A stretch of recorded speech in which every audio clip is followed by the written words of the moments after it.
दोस्तों, मेरे YouTube channel पर मैं आपका स्वागत करता हूं।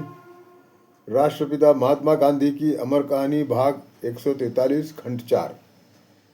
इसमें इसका शीर्षक है वो हफ्ता नंबर 1। बापू लिखते हैं, दक्षिण भारत में थोड़ी सी यात्रा करके मैं 4 अप्रैल को बम्बई पहुंचा, क्योंकि 6 अप्रैल को वहां हाजिर रहूं ऐसा शंकरलाल जी का तार आया था। पर उसके पहले 30 मार्च को दिल्ली में हड़ताल हुई। दिल्ली में स्वर्गीय श्रद्धानंद जी और मरहूम हकीम साहब अजमल खान साहब के अनुरोध से काम होते थे। हड़ताल की तारीख 6 अप्रैल करने का समाचार दिल्ली में विलंब से पहुंचा। दिल्ली में उस दिन जैसी हड़ताल कभी नहीं हुई थी। हिंदू और मुसलमान दोनों एक जैसे हो गए थे। श्रद्धानंद जी को जुम्मा मस्जिद में ले जाया गया और वहाँ उनको भाषण करने को कहा। ये सब सत्ताधारियों को अच्छा नहीं लगा।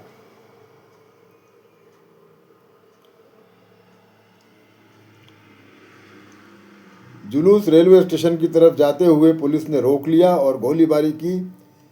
इसमें गोलीबारी भी की, जिसमें कुछ लोग घायल हुए और कुछ लोग मारे भी गए। दिल्ली में सरकार की दादागिरी चालू हो गई। श्रद्धानंद जी ने मुझे तत्काल दिल्ली बुलाया। मैं 6 अप्रैल का कार्यक्रम संपन्न करके दिल्ली पहुंचा। जो स्थिति दिल्ली की थी वैसी ही लाहौर और अमृतसर की भी थी। डॉक्टर सत्यपाल और किचलू का मुझे अमृतसर आने का तार आया। मैं इन गृहस्थों को जानता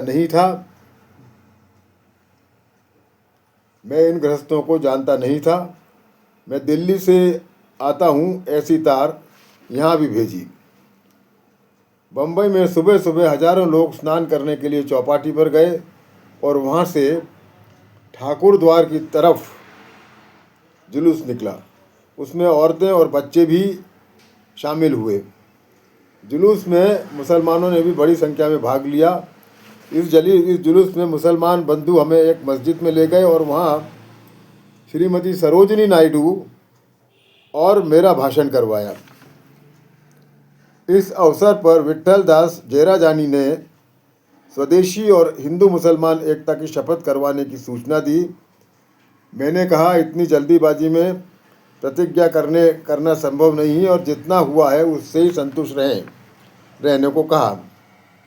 प्रतिज्ञा एक बार लेने के बाद उसको भंग नहीं कर सकते और स्वदेशी का अर्थ और हिंदू मुस्लिम एकता के बारे में हमें मालूम होना चाहिए।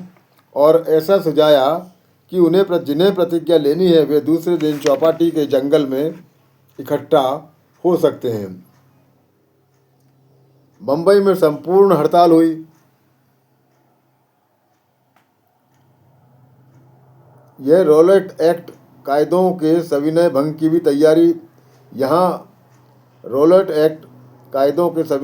भी तैयारी रखी थी। भंग करने लायक 2-3 बातें थीं। जो कायदे रद्द होने जरूरी थे, उसी तरह जिसका भंग करना सहज हो सके, उसमें से एक पहले हाथ में लेना, ऐसा निश्चय हुआ। नमक कानून असह्य व अन्यायकारी था, इसलिए सभी ने बिना लाइसेंस के अपने अपने घरों में नमक बनाने का निर्णय हुआ। ये नमक कानून ऐसा था कि ब्रिटिश सरकार ने उस समय नमक पर टैक्स लगा दिया था और जो गरीबों के लिए बहुत भारी था, और उन्होंने नमक बनाने के ऊपर बंदी लगा दी थी। इसलिए ये नमक आंदोलन बाद में दांडी मार्च में भी किया गया था। तो सभी ने बिना लाइसेंस के नमक बनाया। दूसरी सूचना यह थी कि जो ब्रिटिश सरकार ने जिन किताबों को बंद कर दिया था उनको छापकर बेचने की योजना बनाई गई। ऐसी किताबों में 2 किताबें बापू की भी थी, जिनका जो थी हिंद स्वराज और सर्वोदय। इन दोनों किताबों को को बेचना आसान लगा, इसलिए इन्हें छपवा लिया गया और उपवास के बाद चौपाटी की विराट सभा संपन्न होने के बाद इन किताबों की बिक्री का कार्यक्रम निश्चित हुआ। शाम को बहुत से स्वयंसेवक इन किताबों को बेचने के लिए बाहर निकले। एक मोटर से मैं निकला और एक में सरोजिनी नायडू निकली। जिनकी जितनी प्रतियां छापी थी सब बिक गईं। इनका पैसा संघर्ष के लिए ही प्रयोग करना था। इनकी कीमत 4 आने रखी गई थी, पर मेरे और सरोजिनी नायडू के हाथ में 4 आने बहुत कम लोगों ने रखे। अधिकतर लोग जेब में जितने भी पैसे थे सब देकर किताब खरीदने वाले निकले। किसी किसी ने 5 और 10 रुपए की नोट भी दी। मुझे एक किताब की कीमत 50 रुपए तक मिलने का याद आता है। हम लोगों को यह भी समझा रहे थे कि इन किताबों की खरीदी करने वालों को जेल भी हो सकती है। फिर भी उस समय लोगों के मन से भय जाता रहा था। लेकिन यहाँ सरकार ने एक धूर्त नीति खेली, और वो क्या थी?